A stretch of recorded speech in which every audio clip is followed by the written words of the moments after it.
I wasn't looking for a husband. Wasn't waiting for a proposal. I had a steady job, a cozy home, and a pretty decent sense of where my life was headed.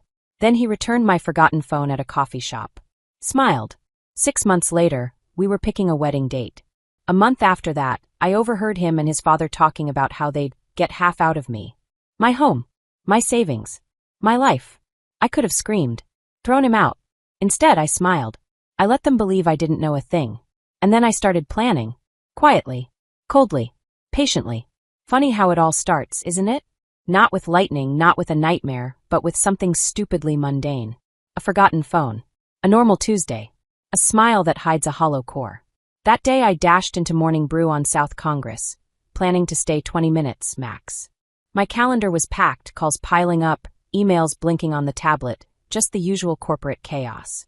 I was shopping for my niece's birthday, trying to juggle everything, and decided I'd earned myself a caramel latte, a pecan muffin, and 5 blissful minutes of peace.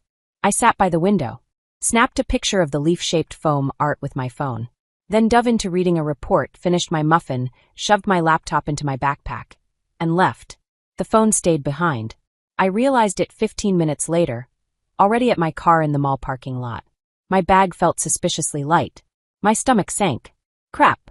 I was just about to sprint back when I heard a voice behind me. "Excuse me, are you Brittany?" I turned. Tall guy. Plaid shirt. Calmest face I'd ever seen. He held out my phone. "You left this at Morning Brew." I was at the next table. "Saw you go. Figured I'd catch up." He smiled. Soft, sincere. I thanked him. He hadn't just saved my day, maybe my whole week. We started talking. First about coffee, then about work, favorite Austin hangouts, random movies. 10 minutes flew by and I caught myself thinking, he's easy. Like I'd known him forever. He asked if I wanted to go back in, grab another drink. I said yes. And that's how it began with Ryan. He was local. Worked in his father's construction business. Site visits, project paperwork, helping with logistics. Said he wanted to be an architect once, but life had other plans. His mom had died when he was 9. Dad raised him alone. Ryan didn't complain. Said his father, Stanley, was old school, strict but fair. As for me, I'm Brittany, 32, financial advisor. I've got an office downtown and a house that belonged to my grandmother, charming, bright, with a white porch and a garden I mostly ignore. I work with numbers, cautious with investments, and apparently, too trusting in relationships. Not a romantic idiot, but not a cynic either. If someone seemed good, I believed them. Our relationship grew steady, natural. Ryan was kind, thoughtful. Didn't try to dominate or be the man. He respected my space, praised my decisions, actually listened when I talked about spreadsheets and retirement funds. 5 months in, he proposed. Nothing grand. We were sitting on a lookout point near Lake Travis, eating tacos from a truck.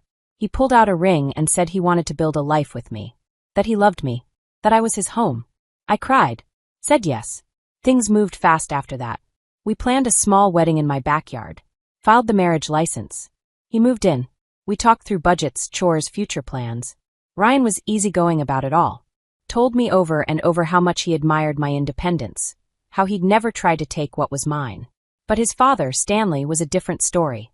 He'd drop by every few weeks under the excuse of visiting. Spoke in clipped, careful tones. His eyes cold. He asked about the mortgage. There wasn't one. Poked around the house, made casual comments that chilled me. Nice place. Ryan really landed on his feet. After the wedding, might be smart to put some things in both names. You know, for the family. Don't forget to update your will. Things happen. I brushed it off. Old school guy, maybe just awkward. Maybe he thought he was being helpful. Until one night. I came home early. A client canceled, and I figured I'd surprise Ryan. I parked quietly, stepped inside, and heard voices on the porch. The door was ajar. I froze in the entryway. "She just needs to add your name to the deed," Stanley was saying. "Then we're good to go. Sell the place, split the profits. You walk away with half." "You think she'll go for it?" Ryan asked, laughing.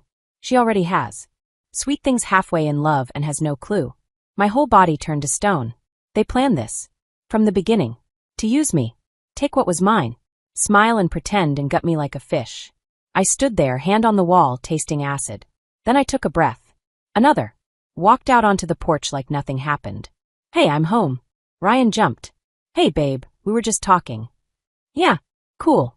I'm gonna head upstairs." Long day. He grinned, clueless. Stanley just looked at me. That smirk. Did he know? Maybe. Didn't matter. That night I didn't sleep. Just sat in the kitchen, watching the little blue light blink on the water filter. And I made a decision. I wasn't going to yell. I wasn't going to cry. I was going to wait. Let them believe. Let them plan. And when the time came, I'd be ready. Colder than them. Smarter. And 10 steps ahead. All week before the wedding, I played the role of the perfect bride. Dress fittings, cake tastings, seating charts color-coded by table and dietary restrictions, straight out of a glossy magazine. No one could tell I'd already heard that conversation. The one where Ryan and his father discussed how she's head over heels, she'll sign anything, how her dad's loaded, and how after the divorce half the house and business will be rightfully his. I'd stood behind a half-open door, holding a gift I'd picked out for his father. A tie still in its box. A minute later, I slipped it quietly back into the closet. No point anymore. When I told my parents what I'd overheard, my dad shot up from the couch. We're canceling everything. Now. But I shook my head. No, they don't get to win that easily. If they want to play games, I said, then we'll play too. Just by our rules. We built a plan. Quiet. Surgical. No drama. No scenes. Just facts, legal shields, and spreadsheets. The house in Barton Creek? I bought it 2 weeks before the wedding, through a trust, solely in my name. The Tesla Model X? Same. Purchased with separate funds, titled independently. Everything was firewalled, legally airtight. My lawyer double-checked every document. I didn't leave a single thread hanging. To keep Ryan from getting suspicious, I compromised. We had the wedding as planned, downtown Austin, a boutique hotel with skyline views. About 70 guests. Both families helped organize. We split the costs down the middle. I paid for the venue, flowers, and photographer. Ryan covered catering and music. His father even chipped in for his suit, not out of sentiment, more like a down payment on the con they thought they were pulling. At the wedding I smiled. Genuinely even. Not because I loved him, but because I had control. My dress was simple, elegant, no sparkle. I looked at Ryan like a man I'd signed a short-term lease with. He thought he'd won the lottery. He had no idea he was already bankrupt. Then came the honeymoon. Ryan planned the whole thing, insisted, actually. Maui, he said.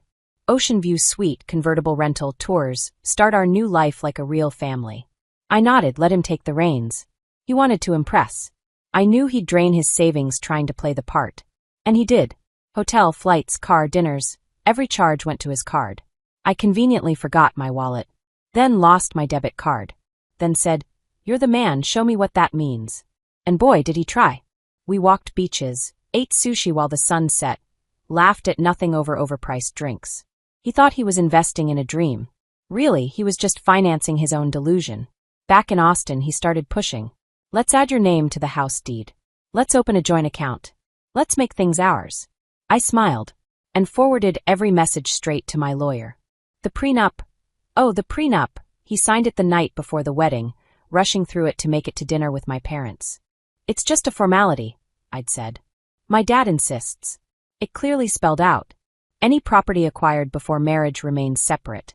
Any joint ownership requires a notarized agreement in writing. He didn't read it, just scribbled his name and smiled at me like a puppy who thinks he's clever for sitting on command. I didn't rush the divorce. I waited, watched, documented. While Ryan bragged to his buddies that he married rich, I was building a file. Screenshots, emails, receipts, a financial scrapbook of deceit. It wasn't about revenge. It was about clarity, justice, freedom. He sold his soul for the promise of luxury. But the only one who ever invested in this marriage was me. And like in any smart investment, I knew when to cash out. Because when you're playing chess with a man who doesn't know he's the pawn, all you have to do is wait. Sooner or later, the king falls. And he never sees it coming. The Saturday before it all ended, I told Ryan I wanted some fresh air. Maybe drive through hill country, check out a couple plots of land. Always dreamed of building something small and cozy, I said, casual as ever. He agreed, of course. Lately he'd been walking around like he'd already won the lottery. Married now, money in the picture, future secured. As long as I just happened to add his name to a few key documents. He was waiting, and I was watching. The drive really was beautiful. Rolling golden hills, vineyards, little towns tucked between trees, green spilling over both sides of the road. Ryan was rambling about SUVs, flipping through car listings on his phone, speculating how much he could get renting out my old condo. He was imagining his future. I just smiled and thought, you have no idea how late you are to your own plan. When we turned into a gated community, he raised an eyebrow. Here, isn't this already built up? One of the agents sent me an address. Thought I'd check it out. Landscaped lawns, security cameras, soft silence. Ryan was starting to look twitchy. We pulled up to house number 17. It was perfect. Open, warm wood tones, all glass and light, with a view that spilled over the hills. A realtor was already waiting at the door. Brittany, so good to see you again. Ryan squinted. We've been here before? I smiled. I have. A few weeks ago. He followed me inside, wordless. Opened doors. Checked out the appliances. The pool. The smart home features. Looking for signs that this place somehow involved him. Eventually he asked, so this is already bought? Yes. 3 weeks ago. In my name. A little gift to myself. Before the wedding. Your parents know? Of course. My dad helped me pick the smart system. He treats it like a new toy set. Ryan sat down on the couch. Quiet. I could almost hear the math racing behind his eyes, costs, percentages, possibilities collapsing. I sat beside him. I want to live here. But if you don't like it, we'll talk. He nodded, but we both knew. There was nothing left to discuss. Later, our parents showed up. Mine brought pie. His father brought attitude. Stanley walked the backyard like a surveyor claiming land, muttered something about the grill setup. Not bad. Could throw a barbecue here. I watched him calm. He was still playing his part. Still stuck in the script I'd already rewritten. I suggested we walk down the road, show them the trail behind the trees. There was a neighbor I'd met during the closing process, Jason Miller. Retired military, single dad, living with his son. As we approached, Jason was standing at his gate. Tall, grounded, probably mid-40s. His son, Eli, curly-haired and wearing a dinosaur tank top, was crouched near the lawn. Hey Brittany. Glad you stopped by. Hi Jason. This is my husband, Ryan, and his dad. And my folks. Jason nodded to each of them, crisp, polite. Military calm. And then Eli walked over, looked up at me with wide, searching eyes and asked, Are you my mom? Silence. Ryan coughed. Jason stepped forward and scooped up his son. Sorry. His mom left 2 years ago. He barely remembers her. Sometimes he just knows when someone's kind. Jason's smile was apologetic. Mine felt like it was holding back a flood. This little boy looked at me like I could fix the world. And something cracked wide open inside me. I didn't want a performance anymore. I wanted real. A home where kids aren't scared to ask questions. A man who doesn't wrap lies in affection. A life where I didn't need a lawyer to feel safe. That night, after everyone left, Ryan tried again. We're a family now. Should we think about putting the house in both our names? Or a joint account, at least? I looked at him for a long time. Ryan, everything's already in place. Everything's legal. You know that. Yeah, but when you spent the last of your savings on Hawaii, did you stop to ask what would be mine? Silence. I picked up my wine and stepped onto the terrace. Stars blinked over the hills. And in that moment I knew. I was done with their script. Done pretending. This was my story now. And I was going to write a better ending. One with a child who feels safe. A man who means what he says. A life where trust doesn't need terms and conditions. Even if it's still just a whisper of something new, I knew exactly where my future was. And if Ryan ever realizes what he lost, he can count himself lucky that I simply walked away. Because I could have burned it all to the ground. I didn't want to pretend anymore. The whole show, smiles, family photos, weekend outings, Ryan's little hints about our future. I was sick of it. Exhausted. We had a new house bought by me with a pool, a smart home system, and a coffee machine that made lattes better than Starbucks. And still I felt trapped. Not because someone shoved me into that trap, but because I walked in there myself, just to slam the door shut when I was ready. That evening, when Ryan started yet another round of Let's Talk About Us, I knew it was time. Brittany, I really think we should talk this through. The house, the accounts, our future. You know I want to be a partner. An equal. He was standing in the middle of the kitchen, still thinking this was salvageable. That if he said the right words, I'd forget. That my trust could be reasoned with. I put down my glass, turned to him, and said calm, flat. Ryan, I heard everything. Before the wedding. The entire conversation with your father. About how I was head over heels and would sign anything. About how her daddy's got money. About the house and business. rightfully yours after the divorce. I was standing behind the door, holding a gift for your dad. Remember that night? He turned pale, froze, then managed. That, you misunderstood. It was just talk. We didn't mean it. We didn't think you'd hear. But I did. And you know what? I didn't even get mad. I just saw you both clearly for the first time. And I decided to play by your rules. With a twist, you thought I didn't know. He opened his mouth again, but I kept going. The house is mine. Bought before the wedding. The car also mine. We have no joint assets. No children. On Monday, I'm filing for divorce. It'll be fast. One hearing. One judge. Texas is efficient when people are prepared.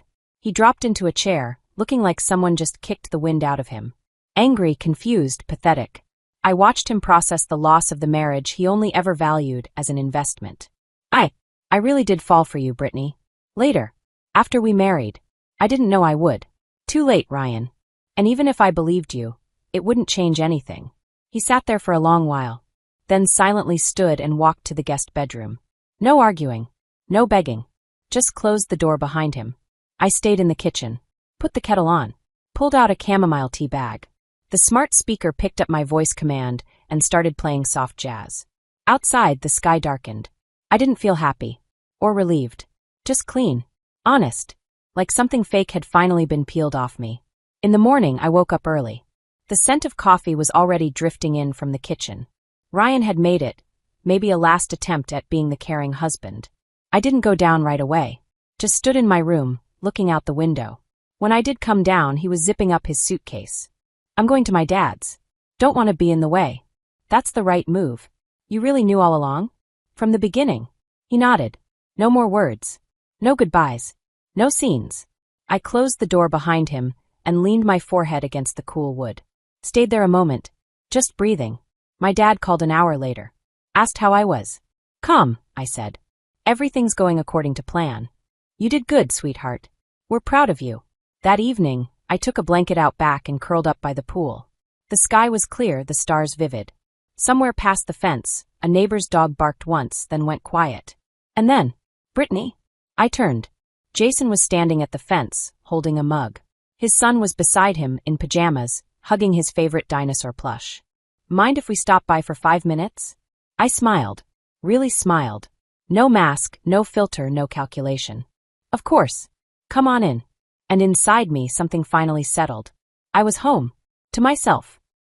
I woke up early. For the first time in weeks, no anxiety, no mental checklists, no tightness in my chest.